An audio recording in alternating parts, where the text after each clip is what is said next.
Hola, ¿qué tal, queridos amigos? Bienvenidos a Vladimir a la Una. Bueno, vamos a conversar hoy con el gobernador del estado Lara, Henry Falcón, a quien saludamos. ¿Cómo estás, Henry? ¿Qué tal, ¿Cómo te Vladimir? va? ¿Cómo va la Gracias cosa? por venir al programa. Muchas gracias. Bueno, hoy ha sido un día noticioso. Por un lado, la Organización de Estados Americanos discutiendo la situación de Venezuela, luego de que 20 países aprobaran iniciar el debate sobre el informe del secretario general Luis Almagro, y Colombia firmando su acuerdo de paz. Qué Por gran allí. contradicción, pareciera. Ujú. Nosotros somos opinión mundial, la preocupación como nunca antes la comunidad internacional había tenido sobre nuestro país por la serie de conflictos permanentes, la crisis estructural que enfrenta nuestro país. Y fíjate tú que Colombia y la guerrilla, después de más de 50 años en un conflicto permanente, nosotros, la comunidad internacional, buscando soluciones, diálogo y paz para Venezuela, y nosotros prácticamente intermediando, haciendo presencia en un diálogo, pero más que un diálogo, en una realidad de paz para nuestro vecino Colombia. ¿Por qué no vernos en ese espejo?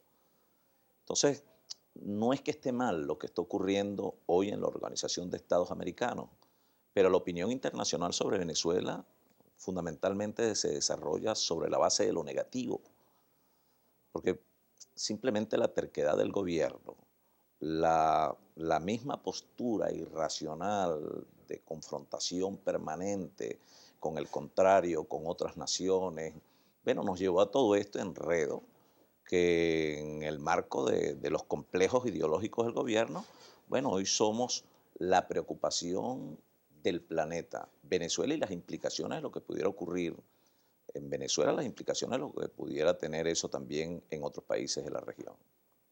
Ahora, Henry, lo que ha ocurrido hoy, en primer lugar, bueno, evidencia que Venezuela ya no cuenta con el respaldo de la mayoría de los países de la OEA como ocurría hace unos años. Pero evidencia también que la mayoría de esos países que se han manifestado apoyan de alguna manera el impulso del diálogo en Venezuela, en nuestro país. Pero en la oposición venezolana uno no nota total unanimidad ni coherencia con respecto a este tema. Bueno, yo creo que el país y el mundo aspira a que en Venezuela se materialice una salida electoral democrática en el marco de la Constitución. Fíjate que ya la propia Organización de Estados Americanos, el propio Luis Almagro, expresaba que más que diálogo, él aspiraba para Venezuela entendimiento. Y yo creo que eso se encuadra perfectamente en las salidas políticas que nosotros hemos venido explorando. Ahí está la mayoría de la población que fue a firmar en función de una expectativa creciente frente a la situación de conflictividad social que vive Venezuela, ahí están reafirmando sus firmas, más allá de las expectativas de lo que esperaba la propia unidad venezolana. Colas y un ambiente de alegría se vive en las calles. Ahora, esa es la aspiración del país nacional, más allá del país político, y es la aspiración también de la comunidad internacional. Todos apuestan porque haya una resolución inteligente en Venezuela y que eso que ocurra en nuestro país también repercuta positivamente para los países de la región, fundamentalmente con aquellos que tenemos relaciones comerciales. Ahora, Henry, en ese sentido, te insisto con el tema de la posición de la oposición frente a este tema, a esta situación del diálogo. ¿Por qué no hay coherencia frente a esta materia? Uno escucha distintos tonos y distintas apreciaciones sobre la conveniencia o la pertinencia del diálogo en este momento en Venezuela. Bueno, porque tú sabes, Vladimir, que en cada espacio hay sectores que se van a los extremos, que quizás no visualizan en el contexto, en la integralidad de la situación nacional, lo que pudiera ocurrir si no hay una circunstancia que permita el equilibrio, la moderación y actuar con responsabilidad frente a los escenarios que tenemos por delante. Yo pudiera decir que hace unos años nosotros quizás andábamos en solitario abogando por el diálogo en nuestro país, hace 3 años atrás. Hoy no solo es la OEA, hoy es el Vaticano, su santidad el Papa Francisco, la ONU, la Unión Europea, la UNASUR, el gobierno de los Estados Unidos, el gobierno de Colombia. Hay una seria preocupación sobre lo que ocurre en Venezuela.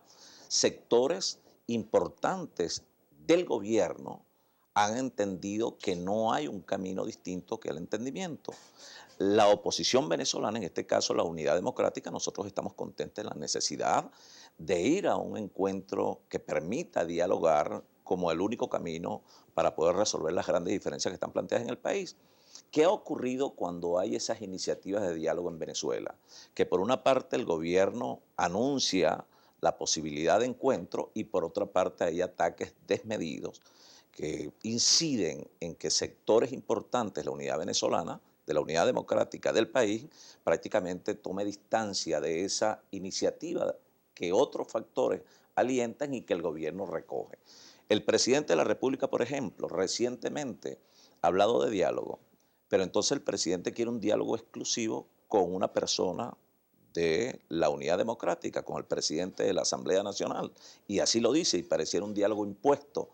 El presidente habla de diálogo, pero por otra parte amenaza y dice que si hay una resolución de la Organización de Estados Americanos, entonces la revolución se va a la calle y toman la calle y bajo un contexto de amenaza poco tolerante, bajo una circunstancia que no permita de verdad un diálogo respetuoso, un diálogo también concreto, con resultados, que muestre confianza en la población, bueno, se dan estas circunstancias de que hay algunos que creen en el diálogo, como es el caso nuestro, que estamos convencidos que es el único camino para poder resolver las circunstancias de alta crisis que vive el país, y hay quienes tienen sus reservas frente a un gobierno que hoy ofrece un diálogo y entonces mañana amenaza, mañana tiene unas posturas más de confrontación ¿Esa que no propuesta de resuelve para diálogo nada. del presidente Maduro es sincera en tu opinión? Bueno, uno no sabe, Vladimir, porque en otras ocasiones nosotros hemos tenido, tú recuerdas, en el 2014 Ujú, hubo incluso un ujú, encuentro televisado. ujú. Ojalá y sea una propuesta sincera. Ojalá y en eso pueda incidir también la colaboración que está prestando la UNASUR, la propia iglesia, la nunciatura que lo ha hecho, pero ojalá y hayan resultados concretos, porque de nada sirve un diálogo que no tenga ningún resultado, que no sea eficaz, un diálogo que no tenga concreciones en la práctica. El diálogo tampoco puede ser exclusivo con el sector de los actores de la política. Tiene que haber un diálogo abierto, sincero, bien profundo, por ejemplo, con el sector productivo del país. ¿Cómo se puede entender que la prioridad de los venezolanos hoy, que debe ser la economía, debe ser el hambre de la gente? La prioridad tiene que ser, bueno, cómo resolvemos los problemas de escasez, cómo resolvemos los problemas de hambre, el alto costo de la vida, el crecimiento inflacionario, bueno, que erosiona el poder adquisitivo del trabajador. Eso tiene que ser materia de urgente diálogo, diálogo económico para la productividad. Pero no puede haber un diálogo si de una vez tú desechas y atacas a un empresario importante del país, por ejemplo, como las empresas Polar. ¿Cómo es que tú entonces el diálogo no se puede materializar a través del ente que agremia a los empresarios del país, de Fedecámaras? Entonces el diálogo no puede ser un diálogo tampoco selectivo.